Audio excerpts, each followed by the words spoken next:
ओम वक्रतुंड महाकाय सूर्यकोटि समप्रभ निर्गवं कुरु मेव देव सर्वकार्येषु सर्वदा। ओम नमः शिवाय। जय गणेश जी महाराज, आपकी सदा ही जय हो। प्रिय भक्तजनों, आज सुनेंगे गणेश चतुर्थी व्रत की कथा और जानेंगे कि गणेश चतुर्थी क्यों मनाई जाती है। भगवान गणेश का जन्म किस अद्भुत रहस्य से जुड़ा है। जब माता पार्वती ने अपने प्रेम और शक्ति से एक अनोखी सृष्टि रच दी थी और फिर ऐसा क्या हुआ कि स्वयं महादेव को उस बालक का सिर काटना पड़ गया और उसका जीवन हाथी के मस्तक से पुनः आरंभ किया गया। यह रहस्य जब सामने आता है तो हर भक्त का हृदय विस्मय और भक्ति से भर उठता है। गणेश जी जन्मे तो उनका उत्सव 10 दिनों तक क्यों मनाया जाने लगा? क्यों देवताओं और मनुष्य ने लगातार 10 दिन तक उनका गुणगान, उनकी पूजा क्यों की? क्यों आज तक यह परंपरा चली आ रही है? और यह भी एक रहस्य ही है। भगवान गणेश केवल पूजा के देव नहीं, बल्कि विघ्न को हरने वाले भगवान है। इतिहास के पन्नों में भी गणेश के उत्सव का अनोखा अध्याय छिपा हुआ है, जिसे लोग मनाते हैं।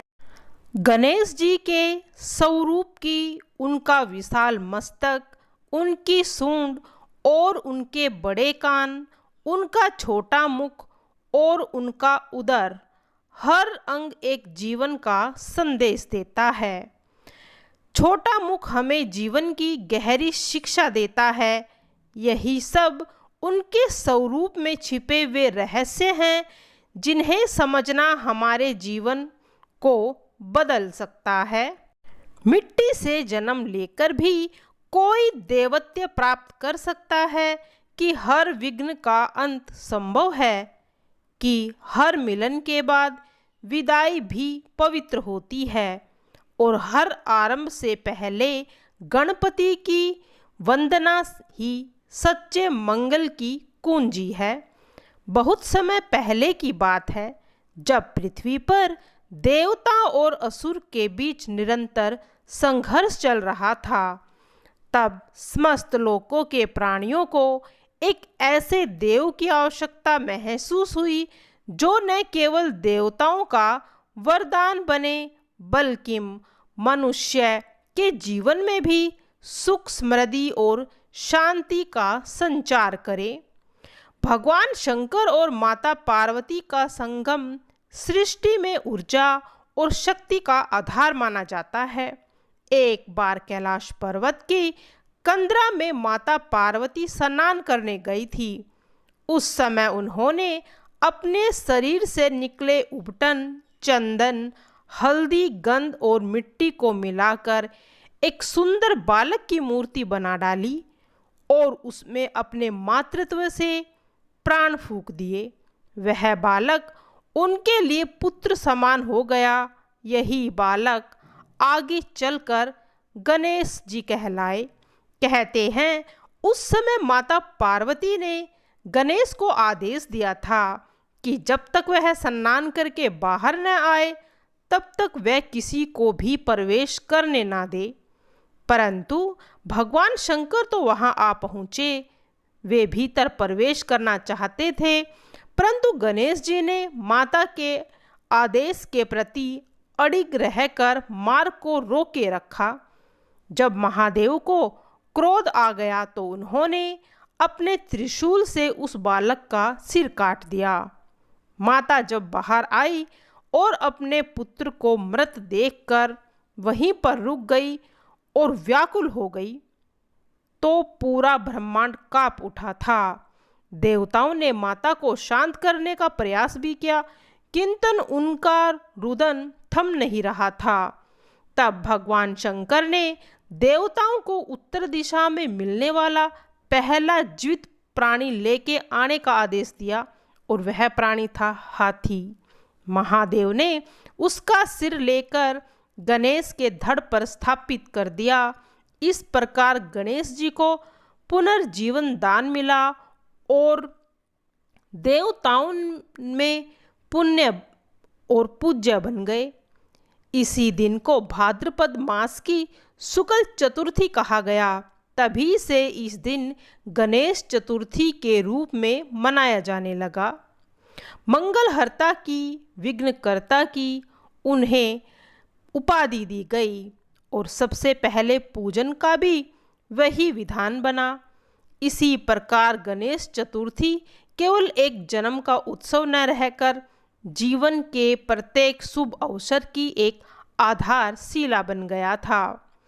विष्णु जी ने उन्हें बुद्धि और विवेक का वरदान दिया और स्वयं महादेव ने अपने आंशिक स्वरूप का आश्रय दिया था।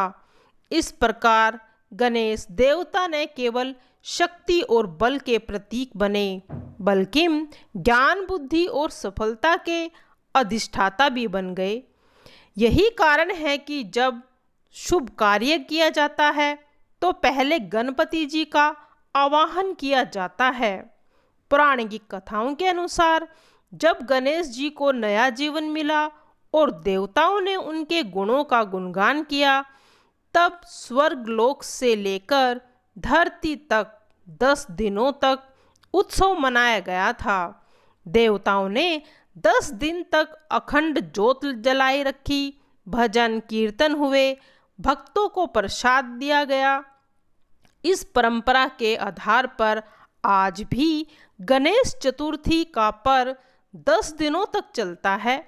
इस 10 दिनों में गणेश जी को अपने घर पर आमंत्रित किया जाता है, उसे पूरे सम्मान के साथ पूजा जाता है, भोजन, भक्ति और आदर दिया जाता है और 10वें दिन अनंत चतुर्दशी को विधि पूर्वक उनका विसर्जन भी किया जाता है। यह विसर्जन केवल मूर्ति की विदाई नहीं, बल्कि गणेश जी अपने साथ भक्तों के सभी दुख, संकट और विघ्न लेकर जाकर जल में विलीन हो जाते हैं। परंपरा में एक गहन आध्यात्मिक संकेत भी छिपा है। हमारे जीवन में आनंद और दुख, उत्सव और वियोग, मिलन और विदाई का निरंतर चक्र चलता रहता है।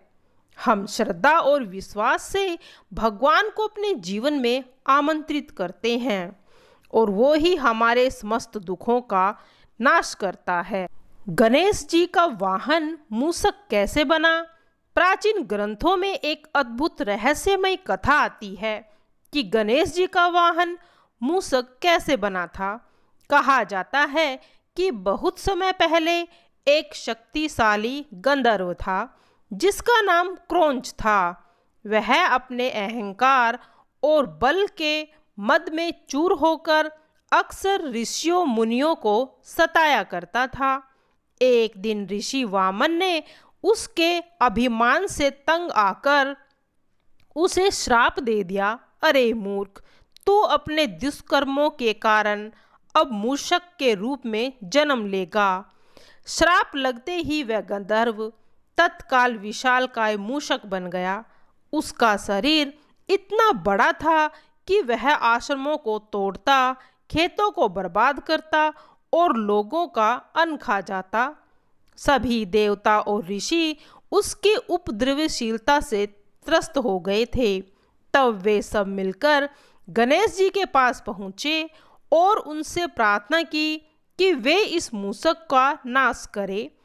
गणेश जी मुस्कुराए और अपने दिव्य पास फंद से उन्हें मूषक को बांध लिया था। मूषक ने जैसे ही गणेश जी की दिव्यता और शक्ति का अनुभव किया, वह तुरंत उनके चरणों में गिर पड़ा और क्षमा मांगने लगा। उसने प्रार्थना की कि प्रभु, मुझे अपने सेवक के रूप में स्वीकार कर लो। गणेश जी ने उसकी प्रार्थना को सुनकर उसे अपना वाहन बना लिया। तभी से मूषक गणपति जी का वाहन कहलाने लगे। यह कथा केवल मनोरंजक नहीं बल्कि गहन प्रतीक भी है कि मूषक हमारे भीतर की वासनाओं, अहंकार और चंचल मन का प्रतीक है, जिसे यदि गणेश जी की भक्ति में समर्पित कर दिया जाए तो वही हमारा साधना का साधन बन जाता है और उसके मन में विकार भी उनके चरणों में वश में होकर उनका सहायक बन जाता है। क्यों मनाई जाती है गणेश चतुर्थी? एक बार की बात है, सभी देवता बहुत ही मुश्किल में थे। सभी देवगण शिवजी के शरण में अपनी मुश्किलों के हल के लिए पहुँचे। उस समय भगवान शिवजी के साथ गणेश और कार्तिकेय भी वहाँ पर बैठे हुए थे। देवताओं की मुश्किल को देखकर शिवजी ने गणेश और कार्तिकेय से प्रश्न पूछा, तुम में से कौन देवताओं की मुश्किलों को हल करेगा और उनकी सहायता करेगा? जब दोनों भाई मदद करने के लिए तैयार हो गए तो शिवजी ने उनके सामने एक प्रतियोगिता रख दी। इस प्रतियोगिता के अनुसार दोनों भाइयों में जो सबसे पहले पृथ्वी की परिक्रमा करके लौटेगा वही देवताओं की मुश्किलों में मदद करेगा, उनकी सहायता करेगा। जैसे ही शिवजी ने यह बात कही, कार्तिकेय अपनी सवारी मोर पर बैठकर पृथ्वी की परिक्रमा के लिए चले गए, परंतु गणेश जी तो वहीं पर खड़े रहे और सोचने लगे वह मूषक की मदद से पूरे पृथ्वी का चक्कर कैसे लगा सकते हैं। उसी समय उनके मन में एक उपाय आया। वे अपने पिता शिवजी और माता पार्वती के पास चले गए। उनकी 7 बार परिक्रमा करके वापस अपनी जगह पर ही आकर खड़े हो गए। कुछ समय बाद कार्तिकेय जी पूरी पृथ्वी का चक्कर लगाकर आ पहुँचे और स्वयं को विजेता कहने लगे। तभी शिवजी ने गणेश जी की ओर देखा और उनसे प्रश्न किया, क्यों गणेश, तुम क्यों पृथ्वी की परिक्रमा लगाने नहीं गए? तभी गणेश जी ने उत्तर दिया, माता पिता में ही तो पूरा संसार बसा है। चाहे मैं पृथ्वी की परिक्रमा करूं या अपने माता पिता की, बात तो एक ही है। यह सुनकर शिवजी बहुत खुश हो गए थे और उन्होंने गणेश जी को सभी देवताओं की कष्टों को दूर करने की आज्ञा दे दी और साथ ही शिवजी ने गणेश जी को यह आशीर्वाद भी दिया था कि कृष्ण पक्ष की चतुर्थी में जो भी व्यक्ति आपकी पूजा करेगा, व्रत करेगा, उसकी सभी दुख दूर होंगे और भौतिक सुखों की प्राप्ति भी होगी। प्रिय भक्तजनों, अब सुनते हैं व्रत की कथा। पौराणिक कथाओं के अनुसार महाराज हरिश्चंद्र के राज में नगर में एक कुम्हार रहता था। एक बार जब उसने बर्तन बनाकर आवा लगाया तो आवा नहीं पका। परेशान होकर वह राजा के पास गया और बोला कि महाराज, न जाने क्या कारण है कि आवा तो पक ही नहीं रहा। राजा ने राज पंडित को बुलाकर कारण पूछा। राज पंडित ने कहा, हर बार आवा लगाते समय एक बच्चे की बलि देने की परंपरा है। राजा का आदेश हो गया। बलि आरंभ हुई। जिस परिवार की बारी होती वह अपने बच्चों में से एक बच्चा बलि के लिए भेज देता था। इस तरह कुछ दिनों बाद एक बुढ़िया के लड़के की बारी आई। बुढ़िया के एक ही बेटा था तथा उसके जीवन का सहारा था, पर राजा की आज्ञा कुछ नहीं देखती थी। दुखी बुढ़िया सोचने लगी कि मेरा तो एक ही बेटा है, भी सकट के दिन मुझसे जुदा हो जाएगा। तभी उसको एक उपाय सोचा। उसने लड़के को सकट की सुपारी तथा दूब का बीड़ा देकर कहा, भगवान का नाम लेकर आवा में बैठ जाना, सकट माता तेरी रक्षा करेंगी। सकट के दिन बालक आवा में बिठा दिया गया और बुढ़िया सकट माता के सामने बैठकर पूजा प्रार्थना करने लगी। पहले तो आवा पकने में कई दिन लग जाते थे, पर इस बार सकट माता की कृपा से एक ही रात में आवा पक गया। सवेरे कुम्हार ने देखा तो हैरान रह गया। आवा पक गया था। बुढ़िया का बेटा जीवित व सुरक्षित था। संकट माता की कृपा से नगर के अन्य बालक भी जी उठे। यह देख नगरवासियों ने माता सकट की महिमा स्वीकार कर ली। तब से यह सकट माता की पूजा का व्रत और विधान से चला आ रहा है। जो भी इस व्रत को करता है, इस कथा को पढ़ता है, उनकी समस्त मनोकामनाएं पूर्ण होती हैं। जय गणेश जी महाराज, तेरी सदा ही जय हो।